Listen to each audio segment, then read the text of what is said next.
Þessi fjórða stoð sem var mikið rædd núna á þinginu og það bara þessi ótrúlegi vöxtur sem átt sér stað í þeirri grein er bara mjög inspírerandi fyrir held ég bara alla Íslendinga.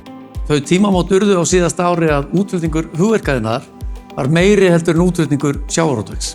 Og útflutningstekjur, tækni og hugverkaiðnaðar á síðasta ári námu tæplega 370 milljörðum króna sem samsvarar 18% af heildar útflutningstekjum hagkerfisins.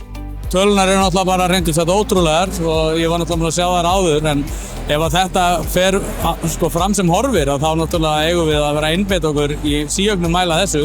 Við lok þessa áratugar gæti hugverkaiðnaður verið verðmætasta stoð hagkerfisins ef rétt er að málum haldið. En þar þurfa náttúrulega innviðirnir samt að vera til staðar, bæði náttúrulega hvað varðar eins og til dæmis í tækniiðnaði hvað varðar raforku, en það þarf náttúrulega auðvitað líka bara að búa til hvata, að það sé fýsilegt að hefja rannsóknir og þróun og búa til eitthvað nýtt. Heimurinn er á fleygiferð að byggja upp innviði framtíðarinnar. Ef Ísland ætlar að breyta þeim stóru tækifærum sem blasa við í gervigreindinni í verðmæti fyrir land og þjóð, þá verðum við að efla stafrænar tengingar við umheiminn.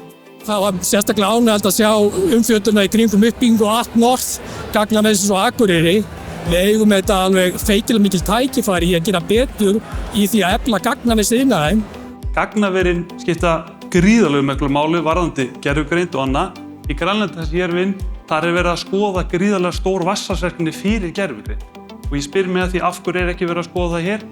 Það sem kom mér skemmtilegast á óvart að sjá þessa ástríðunan ásetning hjá eins og Eldi og hjá Sveini, hjá Emblu þeir eru að tala bara vörurnar sínar og það sem þeir gera. Þegar ásetningurinn til staðar þá er sýnin svo skýrt. Við erum heppin hérna á Íslandi að eiga miklar náttúruauðlindir. Öflugan sjávarútveg, öflugan orkugeira, við eigum fallegt land, öfluga ferðaþjónustu. En í eðli sínu eru þetta allt takmarkaðar auðlindir. Og ef við ætlum að halda áfram að byggja hér upp viðnámsþrótt við breytingum á ytri aðstæðum og einfaldlega fjármagna þau lífsgæði sem við gerum kröfu og viljum hafa hér á Íslandi, að þá þurfum við að vera ótrúlega innbeitt í því að halda áfram að byggja upp samkeppnishæft nýsköpunarumhverfi. Það eiga að vera hvatar til þess að búa eitthvað til.